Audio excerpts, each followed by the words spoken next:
Hello everyone, SR कुंज की इस video में आप सबका स्वागत है। ये जो सारणी आपको दिख रही है, ये सारणी क्या है ये जानते हैं हम लोग। इस सारणी से क्या संदर्भ है और क्या सूचना इससे हमको मिलने वाली है।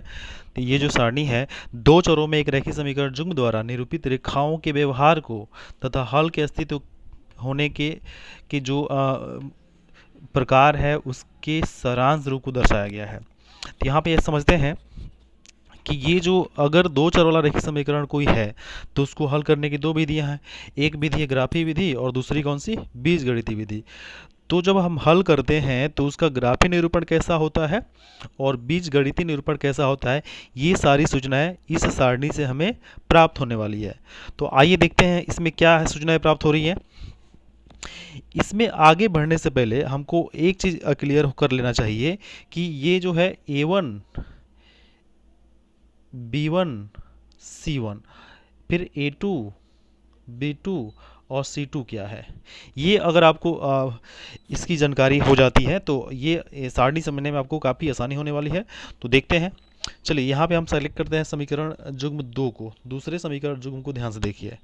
अगर आपसे पूछी जाए कि इसमें A1 क्या है तो आप कहेंगे इसमें जो x वाले पद के जो गुणांक है उसको हम क्रमशः A1 और A2 कहेंगे। अब A1 क्या है, तो A1 का मतलब हुआ पहले समीकरण में x का जो गुणांक है उससे हम क्या बोलेंगे, A1 बोलेंगे। तो यहाँ आप देखेंगे तो पहले समीकरण में 2x लिखा हो यानी कि x का गुणांक क्या है, 2 है, तो यहाँ पे A1 क्या हो जाएगा, 2 हो जाएगा। दूसरे समीकरण में x का जो गुणांक होगा उसे हम नाम देंगे A2। तो यहाँ पे आप देखिए, यहाँ आप देखेंगे तो यहाँ पे क्या लिखा हुआ है, दूसरे समीकरण में x का गुणांक क्या है, आपको 4 दिख रहा है।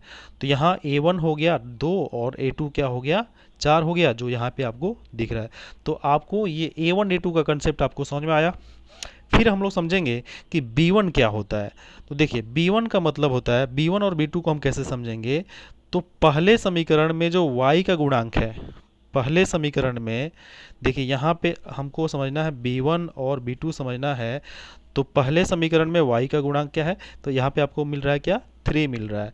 दूसरे समीकरण में y का गुणांक क्या है, 6 मिल रहा है। तो यहाँ आप ये समझ पाए कि B1 B2 क्या है, तो y के जो गुणांक होंगे हम उसको क्या नाम देंगे, B1 और B2 देंगे। फिर A1 A2 समझ गए, B1 B2 समझ गए, अब रह गया C1 C2। तो यहाँ आप देखिएगा तो किसी भी समीकरण में जो x y के गुणांक के बाद जो राशियां आएंगी वो क्या कहलाएंगी, अचर राशियां कहलाएंगी, या हम उसको कह सकते हैं C1। पहले समीकरण में जो अचर राशि है उसको हम क्या नाम देंगे, C1। तो -9 दिख रहा है आपको। दूसरे समीकरण में जो आएगा उसको हम क्या नाम देंगे, C2, और यहाँ पे क्या है, -18 है। तो यहाँ पे आपको ये समझ में आ गई कि A1 A2 क्या है, C1 C2 क्या है और B1 B2 क्या है। अगर ये आपको समझ में आया तो ये सारणी आपको समझने में काफ़ी आसानी होने वाली है। देखते हैं आगे। अब यहाँ आप देखिए, यहाँ आप गौर से देखेंगे तो आप पाएंगे कि ये जो पहला समीकरण जुग्म आपको दिख रहा है इसमें A1 A2 का वैल्यू यहाँ पे लिखा हुआ है, फिर B1 B2 का वैल्यू यहाँ पे लिखा हुआ है, यानी कि x, दोनों x के गुणांक 1 और 3 यहाँ पे दिख रहा है आपको, और फिर दोनों y के गुणांक यहाँ पे -2 -4 दिख रहा है। फिर क्या है, ये अचर पद। देखिए यहाँ पे x वाला पद है, y वाला पद है, और ये अचर राशि नहीं है तो यहाँ पे 0 लेंगे। तो यहाँ पे देखिएगा C1 C2 क्या है, 0/20 -20 आपको यहाँ पे दिख रहा है। तो जब आपको समीकरण 1 से ये सूचनाएं प्राप्त चल गई, A1 A2 B1 B2 C1 C2, तो इसमें देखिएगा अब A1 A2 का वैल्यू 1/3 आया, फिर B1 B2 का वैल्यू क्या आया, -2/4। हम इसको लिख सकते हैं -1/2। सरल रूप में क्या होगा, -1/2 होगा।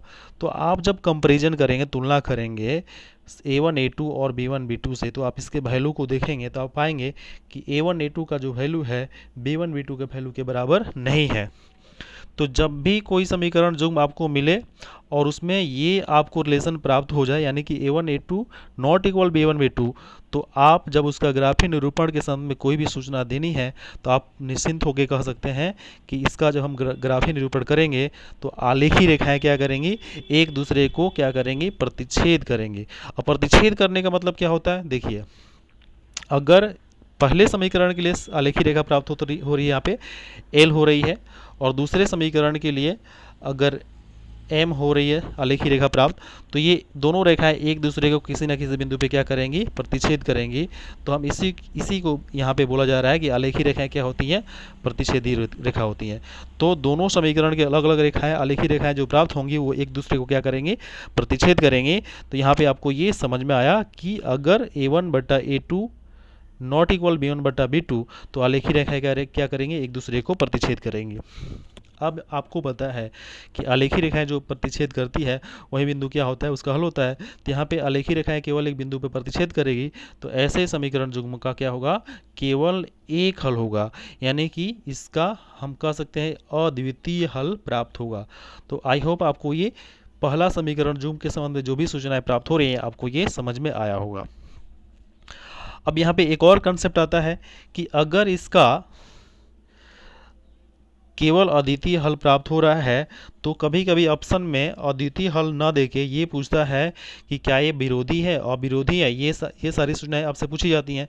तो यहाँ पे आप क्या करेंगे, ऐसी सूचनाएं जब भी इसका क्या होता है, अद्वितीय हल होगा, तो अगर आपसे पूछे अद्वितीय के बदले अगर लिखा रहे अविरोधी तो आप उसको टिक कर सकते हैं, उसको मार्क कर सकते हैं, अविरोधी यहाँ पे दिखा सकते हैं। यानी कि जिसका अद्वितीय हल होता है हम उसको अविरोधी कह सकते हैं और संगत समीकरण भी कह सकते हैं। तो ये आपको याद रखनी है। फिर आते हैं दूसरे समीकरण युग्म में। यहाँ आप देखिएगा तो A1/A2 का वैल्यू आपको 2/4 दिख रहा है, जो क्या होगा 1/2 के बराबर होगा। फिर B1/B2 का वैल्यू क्या दिख रहा है, 3/6, जो क्या हो जाएगा 1/2 के बराबर ही होगा। और C1/C2 का वैल्यू क्या दे रहा है, -9/-18 दे रहा है, जो भी ये भी क्या होगा 1/2 होगा। तो यहाँ पे आप देखिए 1/2 तीनों ही टर्म्स का, तीनों ही पदों के लिए यहाँ पे A1/A2, B1/B2 और C1/C2 का वैल्यू क्या आ रहा है, 1/2 ही आ रहा है। तो यहाँ पे क्या निष्कर्ष निकला, यहाँ पे निष्कर्ष ये निकला कि ये जो है A1/A2, B1/B2 ये सभी आपस में क्या होंगे, बराबर होंगे। जब ऐसी सूचना आपको मिल जाए कि ये रिलेशन आपको प्राप्त हो जाए कि ये सभी आपस में बराबर हैं, तो अगर ग्राफी विधि से निरूपण के संदर्भ में अगर आपसे बातें पूछी जाए, अगर आपसे पूछी जाए कि ग्राफी निरूपण कैसा होगा, तो आप यहाँ पे कह सकते हैं क्या, संपाती रेखा है। संपाती रेखा का मतलब समझ लेते हैं कि जब आलेखी रेखा, इसके लिए आप पहले समीकरण के लिए मान लीजिए आपको प्राप्त हो रही है आलेखी रेखा L, और दूसरे समीकरण के लिए आलेखी रेखा प्राप्त हो रही है मान लीजिए क्या, M। तो दोनों आलेखी रेखाएं एक दूसरे के ऊपर स्थित होंगी, यानी कि एक रेखा जो है दूसरे रेखा पर स्थित होगी। तो ऐसी जो सूचनाएं प्राप्त होंगी, ऐसे जो ग्राफ आपको प्राप्त होगा, यहाँ पे आप बोलिएगा कि ये क्या है, संपाती रेखा है। यानी A1/A2, B1/B2 इक्वल हो जाए C1/C2 के, तो आलेखी रेखाएं क्या होती है, संपाती होती है, यानी कि एक के ऊपर होती हैं, एक रेखा दूसरी रेखा के ऊपर स्थित होती है। तो ये आप आलेख ग्राफी निरूपण के संदर्भ में संपाती रेखाएं होती है, ये आपको जानकारी प्राप्त हो गई। फिर आपसे अगर बीजगणितीय निरूपण के बारे में पूछे जाए तो आप यहाँ पे कहेंगे कि देखिए यहाँ पे जो भी इसका बिंदु होता है, प्रत्येक बिंदु क्या होता है, इसका एक हल होता है। तो यहाँ पे अब देखिए ये अगर रेखाएं अनंत तक जाएंगी तो यहाँ पे इसका हल भी क्या होगा, अनंत होगा, यानी कि अपरिमित रूप से क्या होगा, अनंत मतलब अनेक हल यहाँ पे प्राप्त होगा, ये अनगिनत हल यहाँ पे प्राप्त होगा। तो आई होप आपको ये समीकरण, दूसरा समीकरण जो के संदर्भ में जो भी सूचनाएं हैं ये आपको समझ में आई होगी।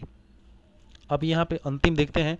यहाँ पे पूछा, देखिए यहाँ पे जब A1 और A2 का संबंध प्राप्त किया गया तो क्या प्राप्त हो रहा है, 1/2, यानी कि पहले x का गुणांक 1 है और दूसरे x का गुणांक क्या 2 है। तो यहाँ पे 1/2 है और ये क्या है 2/4 है, ये भी क्या हो जाएगा 1/2 के ही बराबर होगा। फिर यहाँ पे ये जो बातें आपको, ये जो सूचनाएं आपको दी गई, -4/-12, तो ये माइनस माइनस कट गया और 3 टाइम में ये कटेगा, 1/1 क्या होगा 3 होगा।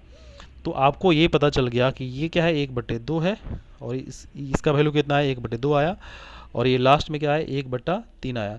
तो पहला दोनों तो बराबर है, लेकिन तीसरा जो है इसके बराबर नहीं हुआ। तो यहाँ पे आपको क्या मिला, A1/A2 बराबर है B1/B2 के, और लेकिन C1/C2 के बराबर क्या है, नहीं है। तो यहाँ आपको यहाँ देख पा रहे हैं ये क्या है, ये सूचना जब आपको प्राप्त होगी तो आप ग्राफी निरूपण के संदर्भ में ये कहेंगे कि आलेखी रेखाएं क्या होंगी, समांतर होगी। समांतर होने का मतलब ये रेखाएं एक दूसरे को कहीं भी प्रतिच्छेद नहीं करने वाली है, एक दूसरे को कहीं भी काटने वाली नहीं है। अगर ये पहले समीकरण के लिए एल प्राप्त हो रहा है, दूसरे समीकरण के लिए एम आलेखी रेखाएं प्राप्त हो रही है, एल एम आलेखी रेखाएं प्राप्त हो रही हैं, तो यहाँ पे ये दोनों क्या होंगी, आपस में समांतर होगी। तो जब दोनों आलेखी रेखाएं आपस में समांतर, ये समांतर का कंडीशन बनेगा, तो यानी कि इसमें कोई उभयनिष्ठ बिंदु नहीं होगा, तो फिर यहाँ पे क्या होगा, बीजगणितीय निरूपण जब करने जाएंगे तो इसमें क्या होगा, इसका कोई भी हल प्राप्त नहीं होगा। तो यहाँ पे ये सूचनाएं आपको प्राप्त हो गई, तो इसके आधार पे आप क्वेश्चन हल कर सकेंगे। अभी हम लोग ये समझ रहे थे कि अगर अद्वितीय हल है तो क्या होता है, समीकरण क्या होता है, अविरोधी समीकरण होता है। इसमें क्या होगा, अविरोधी समीकरण होगा।